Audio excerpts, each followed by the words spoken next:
Bienvenidos a un nuevo episodio de Hablando con la Danza. Hoy de invitado tenemos a Elio Martínez, bailarín, coreógrafo y actual director del taller experimental de danza Piso Rojo. Bienvenido, maestro.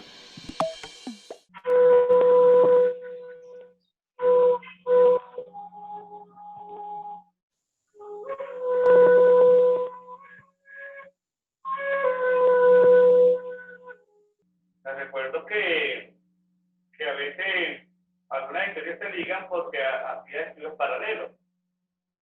Esta es mi primera parte de mi historia, ¿no? De mi historia cuando yo estaba empezando los estudios de teatro, estudio de camarografía y teatro, ¿no?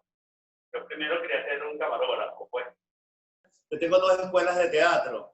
Mi primera escuela de teatro, que también fueron como 4 o 5 años, era del teatro de la escuela clásica stanislavskiana, del naturalismo ruso, que precisamente ahí está la conexión con Griska. Mi maestro Formero y Griska, porque los dos vienen de la misma escuela, ¿no? Porque ellos estudiaron con Sekizano en México. ¿Y quién es Sekizano? Sekizano es un japonés que había estudiado en Rusia la técnica del método, ¿no? Y todos estos actores que se formaron con Stanislavski en Rusia, como Richard Boleslavsky, como Sekizano, como Bertolt Brecht, como Grotowski, como Meyerhold, ¿no?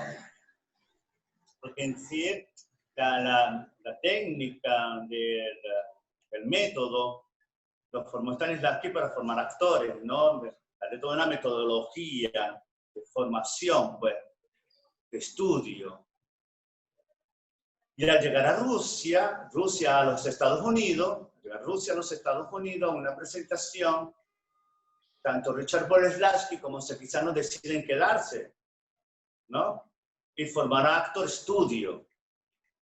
Les recuerdo que Actor Studio también tiene el método, ellos le llaman incluso el método.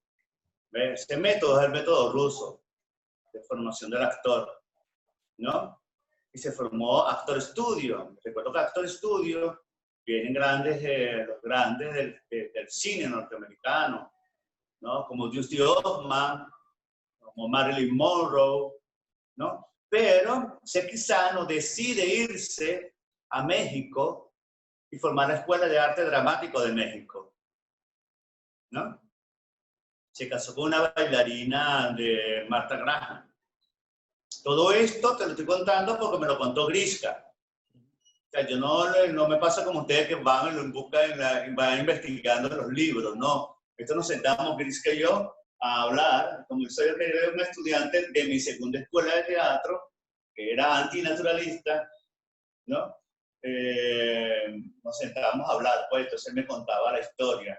Y ¿qué sucedió? Que él estudiaba en Hollywood, en una escuela normal de arte dramático de Hollywood, de actuación de Hollywood, y quería aprender el método, pero se enteró que quizás no se había ido a México y él quería aprender a la vez el español. A pesar de que Griska era mexicano, se había criado en los Estados Unidos, que hablaba muy mal el español. Y entonces se fue a México a estudiar con Sekizano. Pero era muy bueno para la danza y la esposa de Sekizano lo agarró para los bailarines de la compañía que ella tenía, pues. Y entonces, bueno, se formó también aquí, pues, entre la danza y el teatro. ¿Ves? Primera escuela naturalista de teatro. ¿Ves? Duré con mi maestro Formero bastante tiempo aprendiendo el método stanislavskiano.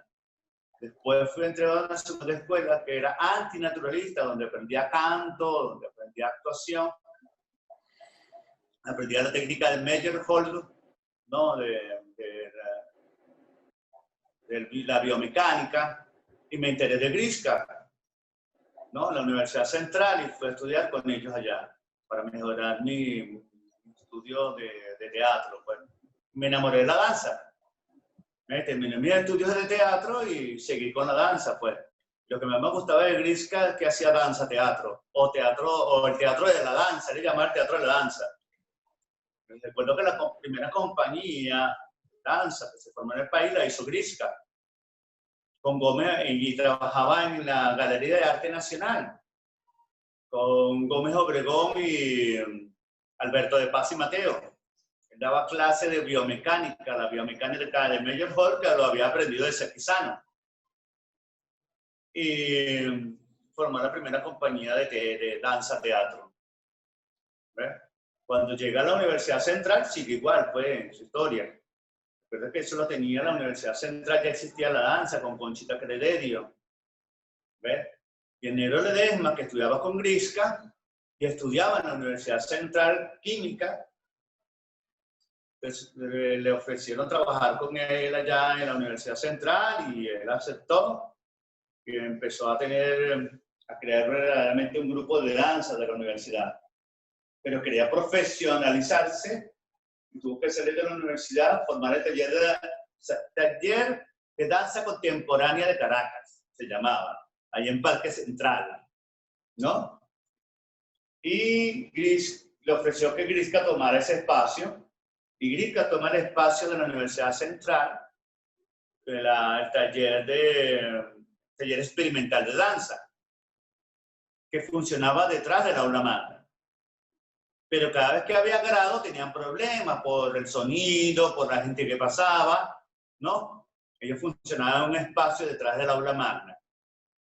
Y los trabajadores del aula magna, ve que siempre se conseguían a Grisca y a los estudiantes, le dijo, mira, más arriba, 2 pisos más arriba, hay un espacio bien chévere, ¿ves? Donde puedes trabajar, donde no te van a molestar, pues. Cuando venga algún grado o algún evento en el aula magna, sube 2 pisos. Sí, entonces subió y se consiguió con este espacio que era era un piso, ¿cómo se llama? Era un piso rojo, pues, ¿no? Y era tranquilito y era chévere, tenía bastante privacidad allí, empezó a trabajar ahí. Y cada vez que iban a buscar a Grisca, si le gustó el lugar, pues, se quedó allí. Cada vez que iban a buscar a Grisca, que preguntaban por Grisca y por las clases de danza, le decían, ve al piso rojo. ¿Ves? Y por eso se llama Taller Experimental de Danza, Piso Rojo. Le quería preguntar justamente que me hablara un poquito más sobre este tema de cuando usted inició en la danza con Grisca. ¿Cómo fue ese proceso? ¿Cómo llegó? ¿Cómo se le presentó Grisca a su vida? ¿Y cómo esto lo influenció? Vaya, estás tú chiquito. Yo estaba, mi maestro Lafontaine, cuando yo entré a la segunda escuela de teatro, que me recomendaron, yo estaba haciendo un monólogo al lado donde la Galería de Arte Nacional hay un teatrico, ¿no? Que la tenía anteriormente el grupo Fantoche, con el cual director actualmente trabaja en la Escuela de Teatro, porque es el director actualmente de la Escuela de Teatro Porfirio Rodríguez, se llama la Escuela de Teatro. Me han invitado a la Escuela de Teatro Porfirio Rodríguez, allá en el casco histórico de Petare, que es al frente, al lado norte de la plaza. Les recuerdo que el lado norte es el Ávila, hacia el lado noroeste de la plaza, fue la Escuela de Teatro Porfirio Rodríguez, de la Fundación José Ángel Lama. Están invitados para los que quieran estudiar arte escénica.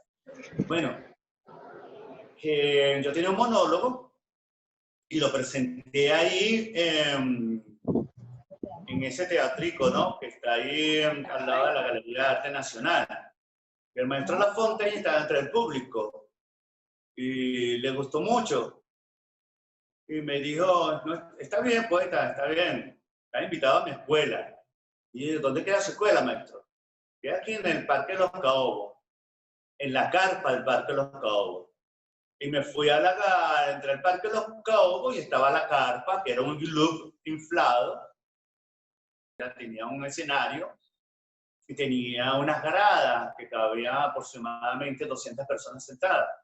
Ahí empecé a estudiar con el maestro Lafontaine. Mi maestro Lafontaine es un venezolano nacido en Carúpano, por ese lado de Carúpano, ¿no?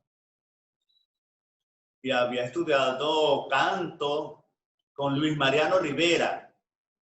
El maestro Luis Mariano Rivera me enseñó a tocar el cuatro y a cantar.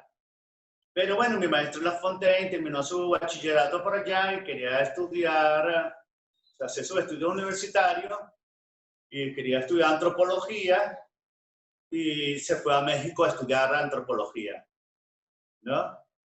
En México se gradúa de antropólogo, decide pasar a los Estados Unidos, a ver cómo son los Estados Unidos, y en Nueva York conoce a una muchacha con la cual se casó.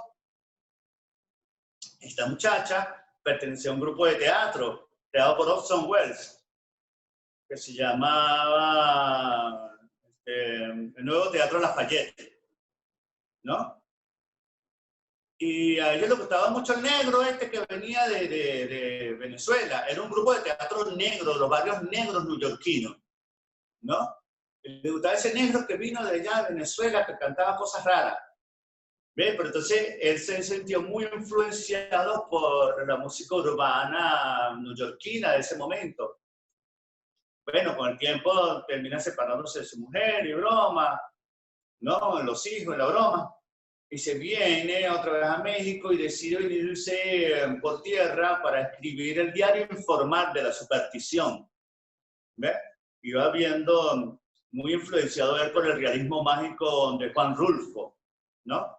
Entonces se viene por toda Centroamérica hasta llegar a Venezuela. Con los negros no hacen silencio, ¿no? Y cantando y textos de él, pues y aquí decide hacer su sede en Caracas, que era ahí en el Parque Los Caobos, donde yo estudiaba con él. Y me enseñaba canto, era inevitable, porque el teatro negro neoyorquino o el teatro norteamericano, los negros cantan. Por eso se llaman Los Negros No Hacen Silencio, ¿no? Y cantábamos, pues incluso esa era nuestra entrada a cualquier función. Los negros no hacen silencio para cantar, los negros no hacen silencio para cantar, los negros no hacen silencio para cantar. Y empezaba nuestra función, pues.